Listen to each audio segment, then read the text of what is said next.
আজকে আমরা আলোচনা করব স্ট্রেংথ অফ ম্যাটেরিয়াল নিয়ে। তো স্ট্রেংথ অফ ম্যাটেরিয়ালের একটা টপিক হচ্ছে টরশন।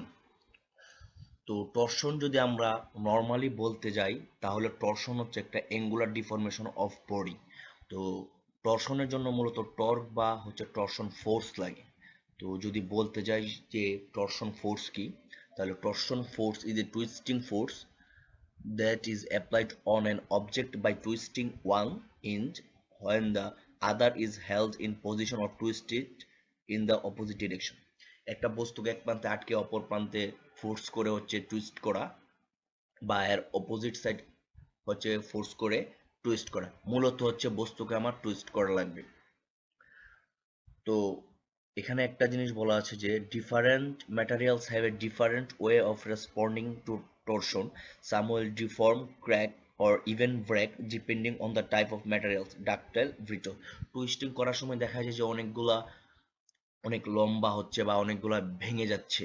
তো এগুলা হচ্ছে যে ডিফারেন্ট ম্যাটেরিয়ালের ক্ষেত্রে বিভিন্ন রেসপন্ডিং অফ টরশন। তো এই জিনিসটা খেয়াল রাখতে হবে। এখানে দেখানো হয়েছে দুই দিকে যে টরশন ফোর্স অ্যাপ্লাই করা হয়েছে, একদিকে দিলে অপর দিকে তো এমনিতেই হচ্ছে যে রেজিস্টিং ফোর্স হিসেবে কাজ করবে, তাই না? তো এটা হচ্ছে আমাদের টরশন। এখন যদি টরশন স্ট্রেস নিয়ে কথা বলি, আমরা নর্মালি যদি বলতে যাই যে টরশন ফোর্সের কারণে যে স্ট্রেসটা হয় সেটাকে আসলে টরশন স্ট্রেস বলা হয়। তো এখানে বলা আছে যে stress generated due to torsion is called torsion stress. এটা মূলত হচ্ছে শেয়ার স্ট্রেসের কারণেই হয়, বা জেনারেলি শেয়ার স্ট্রেসও বলা হয়। আর এখানে বলা আছে the share stress on a transverse cross section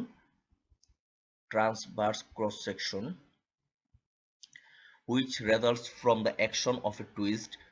আর এখানে টুইস্ট মানে হচ্ছে same value of force in opposite direction, যেটা হচ্ছে আমরা এখানে দেখেছি হচ্ছে যে অপোজিট ডিরেকশন।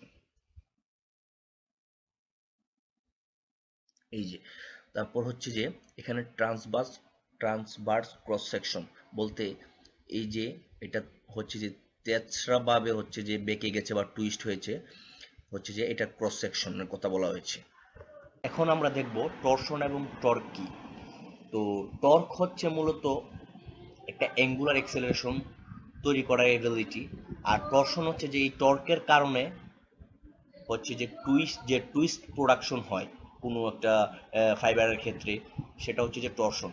তো টরশন হচ্ছে মূলত টর্কের কারণে তৈরি হয়। এখানে হচ্ছে যে আহ, কিছু কথা বলা আছে এ সম্পর্কে। Torsion happens when the torque causes shear stress, এই জিনিসটা খেয়াল রাখতে হবে, এটা shear stress to be applied on the body. The main difference between torque and torsion is that torque describes something that is capable of producing an angular acceleration, whereas torsion describes a twist formed in a body due to torque। এই যে due to torque, so normally হচ্ছে এখান থেকে বলা যেতেই পারে যে it can be said that torsion is the cause of torque. আমরা এখন আলোচনা করব ডেরিভেশন অফ টরশন ফর্মুলা নিয়ে। তো এখানে torque applied at the ends of shaft বলা আছে, আর ফাইবার এবি হচ্ছে স্ট্রেট অন আউটসাইড সারফেস, আর হচ্ছে এসি তো বলা আছে যে line joining that is twisted into helix, আর এসি হচ্ছে যে twisted through the angle theta. আর এখানে বলা হচ্ছে রো হচ্ছে রেডিয়াল ডিস্টেন্স এবং এল হচ্ছে deformation process through out length. এখন এটার উপর বেসিস করে হচ্ছে আমরা টরশন ফর্মুলাটা ডেরিভেশন করব। তো এখানে স্লাইস 1, স্লাইস 2 এবং স্লাইস 3 সম্পর্কে আমি কিছু কথা বলছি। Slice 2 will rotate past slice 1 until the elastic fibers joining them are deformed enough to create a resisting torque that balances the applied torque। আরেকটি কন্ডিশন হচ্ছে when this happens, slice 1 and slice 2 will act as a rigid unit and transmit the torque to slice 3, and after that the slice will rotate enough so that the elastic fibers joining it and slice 2 develop a resisting torque equal to the applied torque। মূলত বলা হচ্ছে যে মানে কন্ডিশনের সাপেক্ষে slice 2 হচ্ছে মূলত resisting টর্কটা হচ্ছে যে রেজিস্টিং টর্কটা পাবে বা হচ্ছে যে টুইস্ট করবে, সে কথা বলা হয়েছে স্লাইস ওয়ান এবং স্লাইস 3 এর সাপেক্ষে। তো ফিগার থেকে আমরা বলতে পারি হচ্ছে যে the length of deformation delta S D E equal rho theta. তো এই যে রো থিটা এটা কিভাবে আসলো? তো ডেল্টা এস মানে তো আমাদের হচ্ছে যে এখানে ডিফরমেশন দেখাতে হবে, আর এস দিয়েছে এই কারণে যে এটা যেহেতু শেয়ার স্ট্রেস বা শেয়ার ফোর্সের লগে রিলেটেড আছে সেজন্য। সো এখানে আমরা বলতে পারি যে ডিই, এখন এই ডিই সমান আমরা রো থিটা লিখেছি তাই না? তো এটা যদি আমরা চিন্তা করি, এই যে এটা যে আমরা জানি যে বৃত্তচাপের জন্য এস ইকুয়াল আর থিটা, এই সাপেক্ষে আমরা এটা লিখতে পারি যে রো থিটা। এখানে রো হচ্ছে আমাদের এখান থেকে এতটুকু ডিস্টেন্স ধরেছি, আর হচ্ছে থিটা তো আমাদের অ্যাঙ্গেল যতটুকু হবে সেই জন্য হচ্ছে আর থিটা। তারপর ইউনিট ডিফরমেশন অফ ফাইবার, যেটাকে হচ্ছে আমরা স্ট্রেন বলি, তো এটা হচ্ছে যে ডিফরমেশন বাই হচ্ছে আদি লেংথ, তো এটা তো রো থিটা আমরা লিখেছি L. Shearing stress from Hooke's law, Hooke's law থেকে হচ্ছে যে আমরা এটা জানি টাউ ইকুয়াল জি গামা, তো গামার ভ্যালু আমরা এখানে সেট আপ করে দিলাম এবং এটাকে হচ্ছে এ দিয়ে আমরা সিলেক্ট করলাম। তো এখন এর জন্য কিছু কন্ডিশন বলা আছে যে কল ইকুয়েশন অফ কম্পিটিবিলিটি। তো কম্পিটিবিলিটি মূলত হচ্ছে যে রিলেশন বিটুইন স্ট্রেস, বিভিন্ন স্ট্রেসের মধ্যে রিলেশন ডিটারমাইন করে, যেগুলো হচ্ছে যে ডিফরমেশন, ইলাস্টিক ডিফরমেশন এবং বিভিন্ন স্পেসিফাইড লোড হুকস ল এর সাথে রিলেটেড, এগুলা হচ্ছে যে জন্য এই ইকুয়েশনকে বলা হয় called equation of compatibility. This term does not depend on matter, এটা জাস্ট ফাইবারের উপর কাজ করে, কারণ হচ্ছে যে আমাদের যেহেতু ডিফরমেশন হবে বা টুইস্ট হবে, নর্মালি এটা ফাইবারই হবে। ইস টার্ম ইজ কনস্ট্যান্ট, নর্মালি হচ্ছে জি এর ভ্যালু একটা কনস্ট্যান্ট থাকে, থিটাও বলে দেওয়া থাকে, নির্দিষ্ট থাকে যে এত ডিগ্রি পর্যন্ত হবে, এলও নির্দিষ্ট থাকে, আর রো ও হচ্ছে যে বলাই থাকে যে কতটুকু ডিস্টেন্স বা সেন্টার থেকে কতটুকু বা এক্স থেকে কতটুকু আমাদের যেতে হবে। তো এখানে এই সূত্র সাপেক্ষে আমাদের একটা নোট দেওয়া আছে, the stress distribution along any radius varies linearly with the radial distance from the axis of the shaft, so the maximum stress occurs at the outside fiber। এটা হচ্ছে জাস্ট এই সূত্র বেসিসে। ম্যাক্সিমাম স্ট্রেস বলতে হচ্ছে যে রো রো চেঞ্জ তখন আর হয়ে যাবে, মানে সেন্টার থেকে হচ্ছে টোটাল ডিস্টেন্স হয়ে যাবে, আর যেহেতু এগুলো হচ্ছে মূলত সার্কুলার শ্যাফটের লগে রিলেটেড, সো ম্যাক্সিমাম বলতে আমাদের ওই যে সর্বোচ্চ সেন্টার থেকে ব্যাসার্ধ পর্যন্তই কাউন্ট হবে। টরশন ফর্মুলার আরো কিছু জিনিসপাতি দেওয়া আছে। তো বলা আছে যে differential area of section MN differential section এরিয়ার জন্য বলা হয়েছে, আর রো হচ্ছে যে রেডিয়াল ডিস্টেন্স, আমরা আগে জেনেছি এখান থেকে এখানে একটা ডিস্টেন্স, আর এখানে একটা পয়েন্টের জন্য কাউন্ট করা হয়েছে differential resisting load delta P, যে টাউ ডি ডেল্টা এ। এখানে বলা আছে যে ডেল্টা পি হচ্ছে যে প্রডিউস করে resistance to the applied torque, আর load must be directed perpendicular to the radius rho in order to produce maximum effect। তো হচ্ছে ম্যাক্সিমাম ইফেক্টের জন্য আমাদের হচ্ছে যে পারপেন্ডিকুলার হতে হবে রো রেডিয়াসের সাপেক্ষে। তো এখানেও শর্টকাটে বলে দেওয়া আছে যে এটা কি ডিফারেন্সিয়াল রেজিস্টিং লোড, আর হচ্ছে শেয়ারিং স্ট্রেস, আর হচ্ছে যে এটা ইনফাইনিটেসিমালি স্মল এরিয়া, খুব ক্ষুদ্র এরিয়া। তারপর হচ্ছে যে যখন আমরা স্ট্যাটিক ইকুইলিব্রিয়াম নিব, যে এটার জন্য হচ্ছে স্ট্যাটিক ইকুইলিব্রিয়াম নিব, ইকুইলিব্রিয়াম হচ্ছে মূলত যে আমরা যতটুকু ফোর্স দিচ্ছি বা যতটুকু রেজিস্ট্যান্স পাচ্ছে ওই ক্ষেত্রে সমান পাবে। তো স্ট্যাটিক ইকুইলিব্রিয়ামে আমরা বলতে পারি যে moment summation of moment equal 0। তো এটার জন্য আমরা বলতে পারি যে অ্যাপ্লাইড টর্ক আর রেজিস্টিং টর্ক হচ্ছে সমান। তা আমরা অ্যাপ্লাই করেছিলাম টি, যদি রেজিস্টিং টর্ক পাই তাহলে এটা হচ্ছে টি আর, রেজিস্টিং এর জন্য আমরা হচ্ছে যে আর দিয়েছি। এখান থেকে আমরা বলতে পারি যে রো ডেল্টা পি, এখন এটা কোথা থেকে আসলো তাই না? আর হচ্ছে যে আমরা এখানে ইন্টিগ্রেশন দিয়েছি, মূলত আমরা হচ্ছে যে প্রথম এই পয়েন্টটার জন্য নিয়েছিলাম, তারপর হচ্ছে পুরোটার জন্য কাউন্ট করব, তার জন্য হচ্ছে আমরা ইন্টিগ্রেশন দিয়েছি। তো এখানে হচ্ছে যে রো ডেল্টা পি, তো হচ্ছে যে মোমেন্টের জন্য আমরা যদি চিন্তা করি তাহলে এই যে ডেল্টা পি এটা হচ্ছে আমাদের লোড তাই না, আর হচ্ছে আমাদের ডিস্টেন্স হচ্ছে এই যে এখান থেকে এখানে হচ্ছে রো, তাহলে আমরা বলতে পারি কি ফোর্স ইনটু ডিস্টেন্স মানে হচ্ছে আমাদের মোমেন্ট তাই না। এটা হচ্ছে আমাদের রেজিস্টিং ফোর্স আর এটা হচ্ছে আমাদের ডিস্টেন্স। তো এখান থেকে আমরা বলতে পারি কি রো ডেল্টা পি। তো ডেল্টা পি মানে আমরা দেখেছি টাউ ডেল্টা এ, এই যে টাউ ডেল্টা এ। তাহলে আমরা এখানে বলতে পারি টাউ ডেল্টা এ বললাম। তো টাউর ভ্যালু আমরা জানি হচ্ছে এটা জানি আমরা। তারপর হচ্ছে জি থিটা বাই এল, এখানে যেহেতু হচ্ছে একটা নির্দিষ্ট ফাইবারের ক্ষেত্রে হচ্ছে যে কনস্ট্যান্ট থেকে আমরা আলাদা করে নিলাম, এই যে রো আর রো দুটা হচ্ছে গুণ করে স্কোয়ার হয়ে গেল, আর আমাদের হচ্ছে এখানে ডি এ আছে। তো এখন এই যে এই ভ্যালুটাকে integration of rho square d A, এটাকে আমরা পোলার মোমেন্ট অফ ইনারশিয়া বলি। তো এটাকে আসলে জে দিয়ে প্রকাশ করা হয়, এই যে এখানে দেখানো হয়েছে জে দিয়ে প্রকাশ করা হয়। তো হচ্ছে যে আমরা এটাকে সম্পূর্ণ রেখে হচ্ছে জে দিয়ে দিলাম।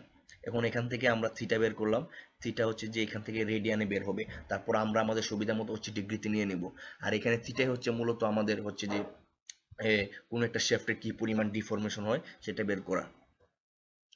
তো এখন আমরা এই ভ্যালুটা জানি, এটা কোথা থেকে পেয়েছি আমরা দেখাচ্ছি।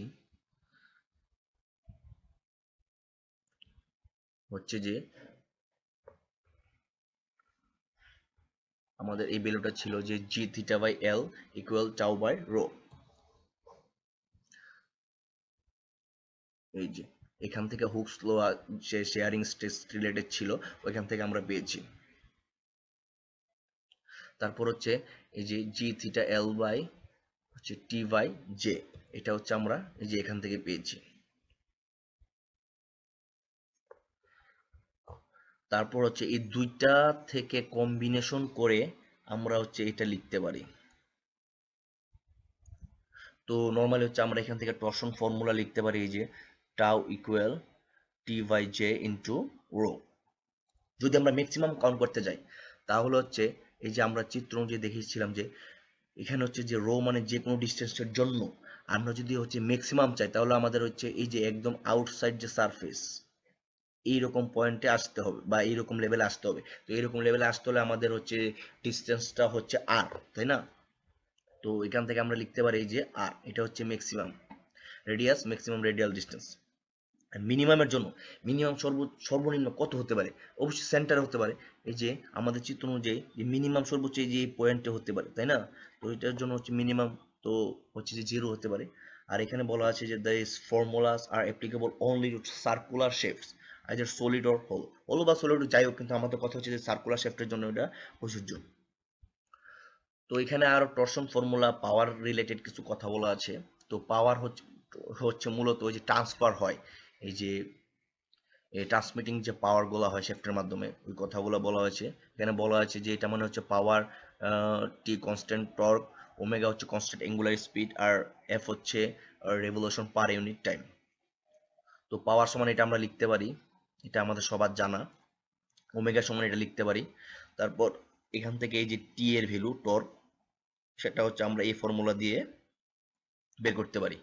তারপর এখান থেকে টরশন ফর্মুলা আমরা তো হচ্ছে সার্কুলার শেফটের জন্য বের করছি, এখন হচ্ছে যে এটা সলিড নাকি হলো এর ক্ষেত্রে কি হতে পারে, তাই না? তো এর জন্য হচ্ছে যে আমাদের সলিড শেফট এবং হলো শেফট দুটো আলাদা আলাদা এই যে চিত্র যে দেখানো হয়েছে। তো সলিড শেফটের জন্য জে এর ভ্যালু হচ্ছে এটা, আর হলো শেফটের জন্য জে এর ভ্যালু হচ্ছে এটা, মানে পোলার মোমেন্ট অফ ইনারশিয়া। তো আমরা হচ্ছে এখানে এই যে আমাদের যেহেতু মিনিমামে 0 হয়, তো আমরা হচ্ছে যে ম্যাক্সিমাম নিয়ে কাউন্ট করব, তাই না? তো ম্যাক্সিমামের জন্য আমরা এটা লিখতে পারি। তো হচ্ছে যে এই যে এখানে 2 এর পর 16 কিভাবে আসলো? 16 হচ্ছে মূলত আর কে আমরা লিখতে পারি d/2। তো d/2 যদি আমরা লিখি তাহলে হচ্ছে যে নিচে আসতেছে 8, তো এটা আসতেছে 8, 8 যখন উপরে চলে যাবে হচ্ছে 8 ইন্টু 2 হচ্ছে 16। আর হলো শেফটের ক্ষেত্রে আমাদের যেহেতু এই এই জায়গাটা নিয়ে শুধু হিসাব হবে, তো আমাদের হচ্ছে এই জায়গাটা বাদ দিতে হবে, তাই না? তো আমরা হচ্ছে এই জায়গাটা বাদ দিলাম। তো অনুরূপভাবে হচ্ছে যে এটা হচ্ছে যে এখানে 2 আসবে, 2 টু দি পাওয়ার 4 মানে হচ্ছে 16, আর এখানে হচ্ছে যে ডি মানে আর হচ্ছে d/2, তো কাটাকাটির পর হচ্ছে যে এটা আসবে। তো আমাদের হোলোর জন্য পেয়েছি এটা, আর সলিড শেফটের জন্য পেয়েছি এটা। এখানে কিছু অ্যাজাম্পশন আছে, এগুলা নিজ দায়িত্বে পড়ে নিলে হবে। তবে এটা হচ্ছে যে সবচেয়ে ইম্পর্টেন্ট একটা assumption, the projection upon a transverse section of straight radial lines in the section remain straight, এই জিনিসটা খেয়াল রাখতে হবে।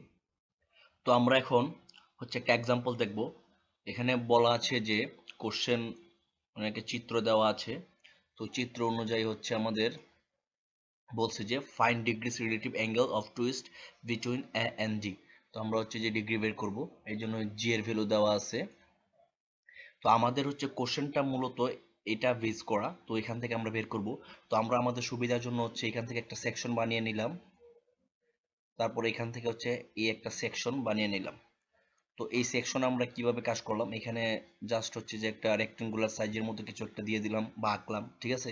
তো আঁকার পর হচ্ছে যে এই যে ফোর্সগুলা 500, এই যে 500 এই দিকে দিলাম, তারপর হচ্ছে 900 এই দিকে, মানে যেহেতু 500 বিপরীত সাইডে, তো 1000 আবার 500 দিকে, 1500 দিকে, 600 হচ্ছে 500 বিপরীতে, সো 600 হচ্ছে এই সাইডে আমরা দিলাম। এখন হচ্ছে এই গ্রাফটা কিভাবে হলো, তো হচ্ছে যে 600, তো এখান থেকে আমরা 600 উঠালাম, দিলাম, ঠিক আছে। তারপর হচ্ছে যে 1000, তো 1000 তো হচ্ছে যে এই ফোর্সের বিপরীত দিকে, তাই না।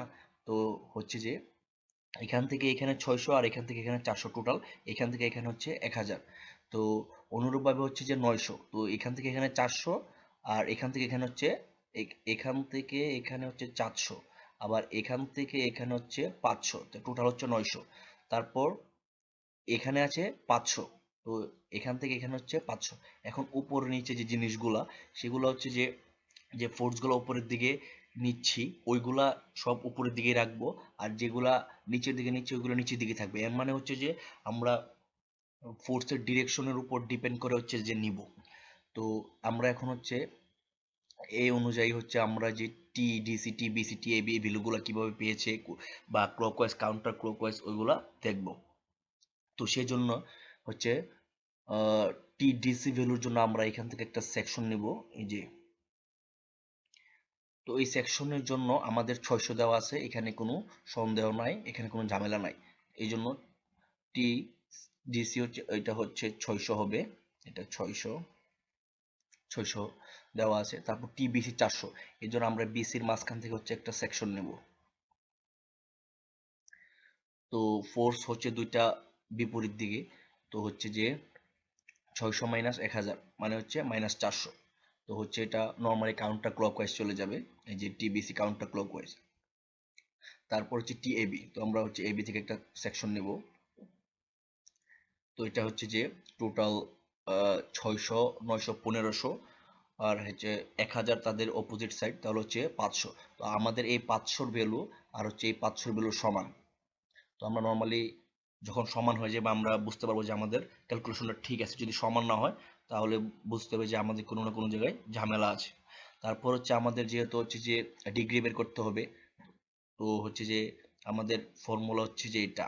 তো সামেশন দিয়েছি কারণ হচ্ছে আমাদের রিলেটিভ অ্যাঙ্গেল বের করতে হবে এ থেকে ডি পর্যন্ত, তাহলে হচ্ছে আমাদের টোটাল 3টা পয়েন্ট নিতে হবে, একটা দুইটা তিনটা। তো সেই জন্য হচ্ছে টি এল এবং জে জি তাদের ভ্যালুগুলো হচ্ছে কমন বসিয়ে দিলাম, সেট আপ করলাম। এখানে মাইনাসটা খেয়াল রাখতে হবে কারণ হচ্ছে যে কাউন্টার ক্লকওয়াইজ। তো ক্যালকুলেশনের পর আমাদের যে ভ্যালুটা আসতেছে সেটা হচ্ছে 0.0286 রেডিয়ান। তো আমাদের তো হচ্ছে ডিগ্রিতে নিতে হবে, তাই না।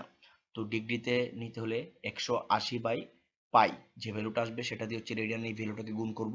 গুণ করার পর আমাদের এই 1.62 ডিগ্রি চলে আসবে এবং এটা হচ্ছে আমাদের আনসার। আমরা আরেকটা এক্সাম্পল দেখব। এক্সাম্পলের জন্য আমাদের হচ্ছে যে একটা চিত্র দেওয়া আছে আর বলা আছে এবং কিছু হচ্ছে যে এলিমেন্ট দেওয়া আছে, এই যে ফলোইং কন্ডিশন দেওয়া আছে স্টিলের জন্য, অ্যালুমিনিয়ামের জন্য, আর জি এর ভ্যালু আছে যে 28 গিগাপাস্কেল। তো এটা হচ্ছে আমাদের চিত্রটা এবং হচ্ছে যে চিত্র থেকে আমাদের এইভাবে সাজাতে হবে, আমরা আমাদের সুবিধার জন্য সাজিয়ে নিলাম সুবিধা মতো। তো এখানে বলা আছে আমরা দুইটা স্টেপে করব।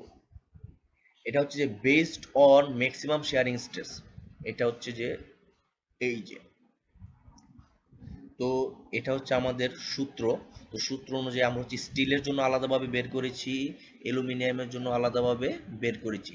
তো স্টিলের যে ভ্যালুগুলো দরকার ওগুলো আমরা বসিয়েছি, এই যে বসানোর পর আনসার আসছে, এটা আসছে নিউটন মিলিমিটার, তারপর হচ্ছে নিউটন মিটার নিয়েছি। অনুরূপভাবে অ্যালুমিনিয়ামের ভ্যালুগুলো বসানোর পর এটা হচ্ছে নিউটন মিলিমিটার, এটা হচ্ছে আমরা আমাদের সুবিধা মতো নিউটন মিটার নিয়ে নিচ্ছি। এখন প্রশ্ন হচ্ছে যে এখানে তো 2t আর এখানে হচ্ছে 1t, তাহলে এখানে আমরা 3t এবং t কিভাবে নিলাম? তো এটা হচ্ছে যে একটা জিনিস যদি চিন্তা করা হয় যে 3t এবং t এর মধ্যে ডিফারেন্স কত হচ্ছে 2t, আমাদের হচ্ছে সার্বিক দিক বা হচ্ছে যে বিবেচনা করলে ওইটা আমাদের এইভাবে কাউন্ট করতে হবে, 3t নিতে হবে। কারণ হচ্ছে যে এটা তো আমাদের 2t তে হচ্ছে যে টুইস্ট করছে, তাই না? 2t তে টুইস্ট করছে, তারপর সেম ডিরেকশনে আবার হচ্ছে অ্যালুমিনিয়ামটা ওই দিকেই টুইস্ট করছে। তো আমাদের তো মূলত এখানে 2t তে একবার হচ্ছে, t তে একবার হচ্ছে, তাই না? তো এটা হচ্ছে যে এই জন্য 3t, যে আমাদের 3t আর এটা হচ্ছে যে t। তো এখানে হচ্ছে যে আমাদের স্টিলের ক্ষেত্রে টি এর ভ্যালু আসছে এটা, আর অ্যালুমিনিয়ামের ক্ষেত্রে টি এর ভ্যালু আসছে এটা। তো এখন যদি আমরা ম্যাক্সিমাম অ্যাঙ্গেল অফ টুইস্টের ভিত্তিতে কাউন্ট করতে যাই, তাহলে আমাদের এখানে ম্যাক্সিমাম অ্যাঙ্গেল দেওয়া আছে হচ্ছে 6 ডিগ্রি, কোশ্চেনে দেওয়া আছে এই যে লিমিটেড 6 ডিগ্রি। তো হচ্ছে যে এভাবে হচ্ছে আমরা এই যে এখানে 6 ডিগ্রি বসিয়ে যে ক্যালকুলেশন যদি করি তাহলে টি এর ভ্যালু পাচ্ছি এত। এখন আমাদের কোশ্চেনে বলা ছিল যে and the কোশ্চেনে বলা ছিল aluminum segment is acted to figure determine the maximum permissible value of T, এটা আমাদের বের করতে হবে ম্যাক্সিমাম। তো এখানে স্টিলের জন্য এত এবং অ্যালুমিনিয়ামের জন্য এত, তো দুইটার মধ্যে আমাদের ম্যাক্সিমাম ভ্যালু পাইছি হচ্ছে যে 679.04। তো এটাকে আমরা হচ্ছে আনসার বলতে পারি। আর এটা যদি হচ্ছে যে ম্যাক্সিমাম অ্যাঙ্গেল অফ টুইস্ট কথা কোশ্চেনে বলে দেয়, আমরা এটা বের করেছি কারণ আমাদের কোশ্চেনে 6 ডিগ্রি দেওয়া আছে। হচ্ছে যখন আমরা এই সূত্র দিয়ে ইউজ করেছি তখন হচ্ছে আমাদের ডিগ্রির কোনো কাজ হচ্ছে না, তো আমরা হচ্ছে যে ডিগ্রির কাজটা দেখানোর জন্য এটা এভাবে দিয়ে দিচ্ছি। So thank you guys, thank you everyone, আজ এইটুকুই।